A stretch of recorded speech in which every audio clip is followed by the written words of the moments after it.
Assalamu alaikum students. Today we will discuss year number 1, Introduction to Programming Topics, Programming Basics and Reserved Words. Today's first topic is Programming Basics. Students, in the previous lesson we have discussed about programming languages. Programming languages are close to human languages and these languages are specially designed to design computer programs. Students, आज हम programming languages के कुछ basic rules discuss करेंगे. First of all right question, what is meant by programming basics. Students, programming languages भी human languages की तरह हैं. जिस तरह से हर लैंग्वेज के अपने कुछ रूल्स होते हैं, अपनी ग्रामर होती है, in the same way programming languages की भी ग्रामर होती है, उनके अपने रूल्स होते हैं. So we are starting from syntax. Write heading syntax. Each programming language has some primitive building blocks and provides some rules in order to write an accurate program. Her programming language के कुछ specific rules होते हैं. Primitive means basic rules होते हैं. इन rules को follow करते हुए ही हम एक एक्यूरेट प्रोग्राम इस लैंग्वेज में डिजाइन कर सकते हैं. This set of rules is known as syntax of that language. इन रूल्स का सेट जो किसी भी प्रोग्रामिंग लैंग्वेज में हम प्रोग्राम डिजाइन करते हुए फॉलो करते हैं is called the syntax of this language. Syntax can be thought of as grammar of a programming language. If we talk about English language, तो English language में हम English language के rules grammar की form में follow करते हैं. In the same way, if we talk about the grammar of a programming language, तो programming language की grammar को हम syntax कहते हैं. Syntax basically rules का वो set है जो हम follow करेंगे किसी भी प्रोग्रामिंग लैंग्वेज में प्रोग्राम्स को डिजाइन करने के लिए. Next we will talk about syntax error. While programming, if proper syntax or rules of the programming language are not followed, the program does not get compiled.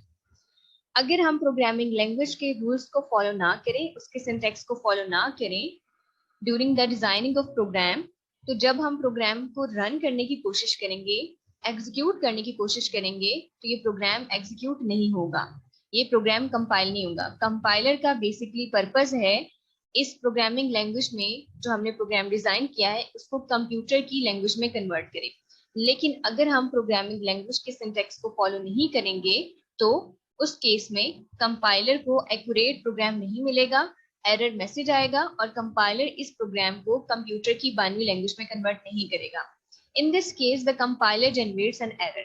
इस case में compiler जिसका काम है programming language को machine language यानी computer language में convert करना, वो एक एरर मैसेज जनरेट करेगा. This is known as syntax error. Students, next we have topic reserve words. Write question. Explain the reserved words of C language. Students, in the previous topic we have discussed about the grammar of a programming language. अब हम grammar से associated एक और term discuss करेंगे, that is reserved words. First of all हम इसकी definition discuss करेंगे. Every programming language has a list of words that are predefined. Her programming language में कुछ words already define होते हैं. Each word has its specific meaning already known to the compiler. Her word जो कि pre defined है उसके साथ कोई ना कोई फंक्शन एसोसिएटेड है, कोई ना कोई टास्क एसोसिएटेड है इस प्रोग्रामिंग लैंग्वेज में. मींस इस वर्ड का मीनिंग पहले से ही इस लैंग्वेज में स्टोर कर दिया गया है. These words are known as reserve words और कीवर्ड्स. इन वर्ड्स को हम रिजर्व वर्ड्स या कीवर्ड्स कहते हैं. ये वो तमाम वर्ड्स हैं जो लैंग्वेज में ऑलरेडी डिफाइन है और इनके साथ कोई ना कोई फंक्शन एसोसिएटेड है. If a programmer gives them a definition of his own, it causes a syntax error. अगर कोई प्रोग्रामर प्रोग्राम डिजाइन करते हुए इन रिजर्व वर्ड्स को यूज करता है एज वेरिएबल नेम और एज कांस्टेंट डिक्लेरेशन, तो उस केस में सिंटैक्स एरर होगी. बेसिकली लैंग्वेज का रूल ये है कि हम रिजर्व वर्ड्स को यूज नहीं कर सकते अपने प्रोग्राम में एज वेरिएबल और कांस्टेंट, लेकिन अगर हम बाय मिस्टेक इनको यूज करेंगे तो प्रोग्राम एग्जीक्यूट नहीं होगा, कंपाइलर से कंपाइल नहीं करेगा क्योंकि ये ग्रामर रूल्स के अगेंस्ट है. अगर हम सी लैंग्वेज के रिजर्व वर्ड्स की बात करें तो टेबल में सी लैंग्वेज के रिजर्व वर्ड्स हैं. टेबल में आप देख सकते हैं मैंने कुछ रिजर्व वर्ड्स को सर्कल किया है. जिन रिजर्व वर्ड्स को सेम कलर से सर्कल किया गया है वो रिजर्व वर्ड्स एक ही टाइप के हैं, मींस उनका फंक्शन मिलता जुलता है. So we are starting from the blue circles. We have auto, const, extern, register, sign, static, unsigned and volatile.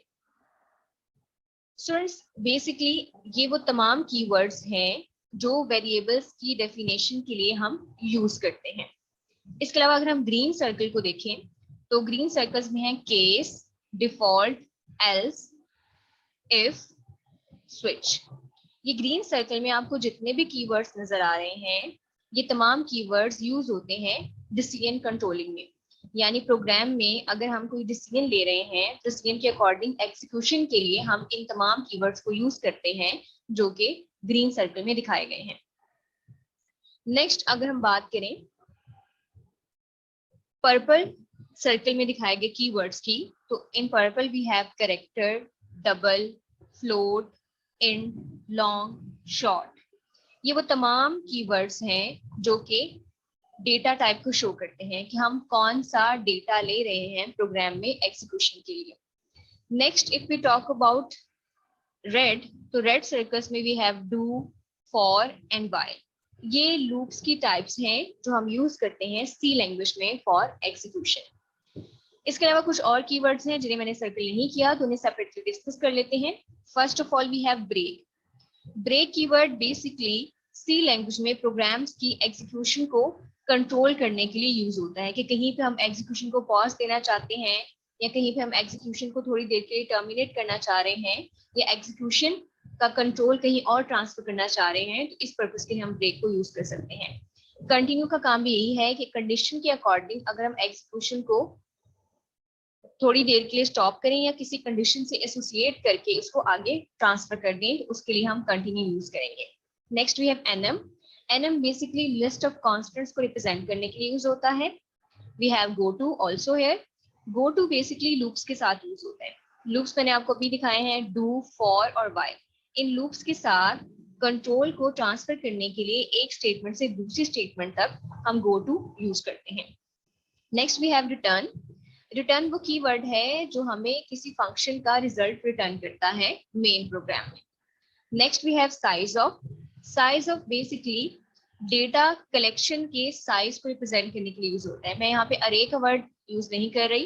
अरे के साइज को शो करने के लिए यूज होता है, लेकिन अगर मैं इजी वर्ड में आपको बताऊं तो ये डेटा कलेक्शन को शो करने के लिए यूज होता है कि डेटा कलेक्शन हमारे पास कितने कॉन्स्टेंट्स हैं, कितने वेरिएबल्स हैं. अरे का कॉन्सेप्ट अभी आपके लिए नया होगा, इंशाल्लाह हम नेक्स्ट चैप्टर्स में इसको डिटेल में देखेंगे.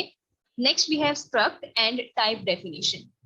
ये वो दो कीवर्ड्स हैं जो यूज होते हैं स्ट्रक्चर डेफिनेशन के लिए. Next we have union. Union use होती है बेसिकली कलेक्शन ऑफ कॉन्स्टेंट्स के लिए, कलेक्शन ऑफ वैल्यूज के लिए. At last we have void. Void भी एक रिटर्न टाइप कीवर्ड है. वॉइड अगर हम लिखेंगे रिटर्न टाइप में तो हमारे पास रिटर्न में कुछ भी नहीं आएगा. तो ये कुछ कीवर्ड्स थे सी लैंग्वेज में. मैंने आपको इन कीवर्ड्स को आसान वर्ड्स में बताया है. इन कीवर्ड्स का जो पर्पस है इंशाल्लाह आप नेक्स्ट चैप्टर्स में डिटेल में पढ़ेंगे जब आप प्रोग्राम्स की एग्जीक्यूशन की तरफ आएंगे. तो ये समहाउ मैंने आपको इंट्रोडक्टरी चीजें बताई हैं, आप इनको इसके अकॉर्डिंग अपनी बुक पे मार्क कर लें. Next we have activity 1.3. From the following list, encircle the reserved words in C language. तो ये हमें एक लिस्ट प्रोवाइड की गई है, हमने सर्कल करना है रिजर्व वर्ड्स को. int, case, return and struct. These are keywords of C language. So students, that's it from today. Hope so आपको आज का टॉपिक अच्छे से समझ आया होगा. आपने इस टॉपिक को बुक पे मार्क करना है. एक्टिविटी में जो रिजर्व वर्ड्स हैं उन्हें बुक पे सर्कल कर लें. इस टॉपिक को अच्छे से प्रिपेयर करना है. Good luck. Allah Hafiz.